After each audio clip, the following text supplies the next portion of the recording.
इस एपिसोड की शुरुआत में हमें शिंगुन को दिखाया जाता है जो कि हेवनली गॉड थंडर स्किल को कल्टीवेट कर रहा होता है।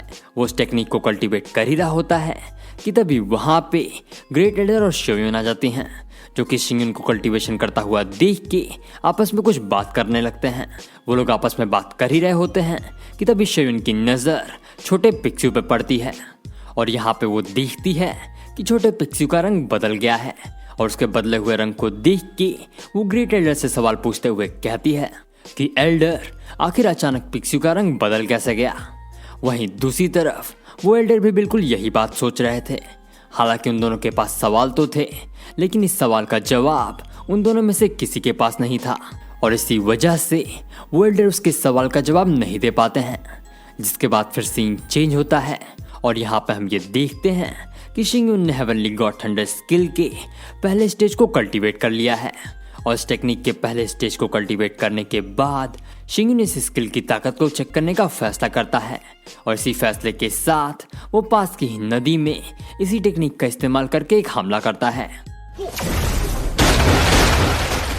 और इस टेक्निक की ताकत को देख के शिंगुन भी काफी चौंक जाता है। जिसके बाद वो बिना समय गवाए इस टेक्निक के दूसरे स्टेज को कल्टीवेट करने का फैसला करता है।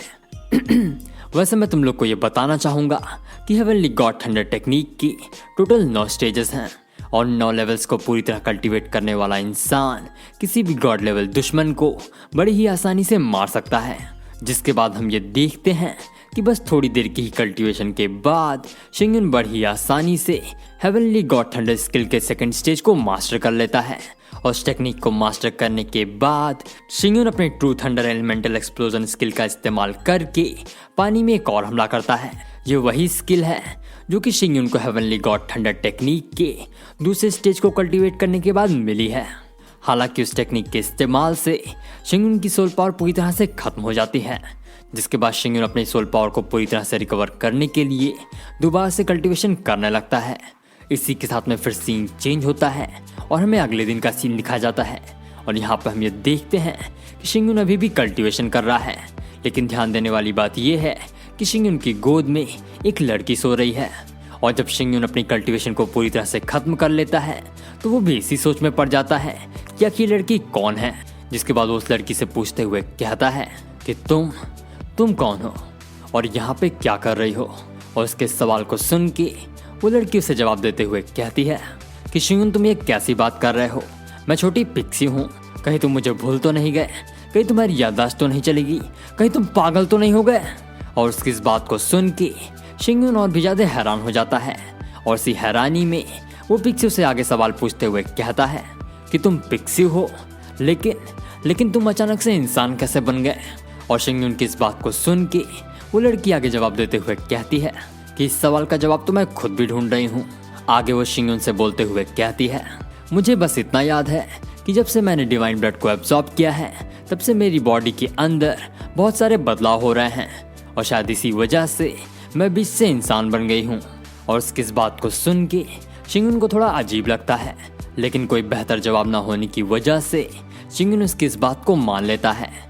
जिसके बाद उस बात को बदलते हुए पिक्स्यू से कहता है, क्योंकि तुम अब एक इंसान बन गई हो तो तुम्हें पिक्स्यू कह के बुलाना ठीक बिल्कुल नहीं होगा। इसीलिए मैं तुम्हें आज एक नया नाम दूंगा और आज से तुम्हारा नाम होगा शुआनर।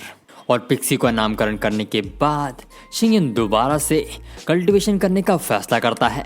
जिसके बाद वो शुआनर को भी अपने साथ कल्टीवेशन करने के लिए बुलाने लगता है और उसके इस बुलावे पर शुआनर उसे ये बताती है कि उसे कल्टीवेशन करने के लिए किसी तरीके की मेडिटेशन करने की ज़रूरत नहीं है, वो बस खा के ही अपनी ताकतों को बढ़ा सकती है। आसान शब्दों में कहूँ तो इसे अपनी ताकतें बढ़ाने के लिए बस खाते रहना है। काश ये ताकत मेरे पास भी होती। जिसके बाद शिंगुन से बहुत सारे हर्ब्स और एलिक्सिर्स खाने के लिए देता है। हालांकि उसकी दी हुई चीज़ें ज़्यादा देर तक नहीं टिकती हैं और शुआनर बड़ी ही जल्दी से उन सारी चीज़ों को खा के ख़त्म कर देती है। और उसकी इस रफ्तार को देख के वो शुआनर को अपने साथ में ग्रेट एल्डर के पास ले जाने लगता है और उसे अपने साथ ले जाते हुए वो उसे बताते हुए कहता है कि हम लोग इस समय ग्रेट एल्डर के पास जा रहे हैं। असल में मैंने उनको कुछ स्पिरिट स्टोन एलिक्सिर्स बनाने के लिए कहा था, शायद वो अब तक बन के तैयार हो गए होंगे और तुम उन्हें खा भी सकती हो। और शिंगयुन की इस बात को सुन के शुअनर काफ़ी खुश हो जाती है, जिसके बाद वो दोनों एक साथ ग्रेट एल्डर से मिलने के लिए जाने लगते हैं। और इसी के साथ ये एपिसोड यहीं पे खत्म होता है। वीडियो पसंद आई हो तो इस वीडियो को लाइक और चैनल को सब्सक्राइब करना ना भूलें।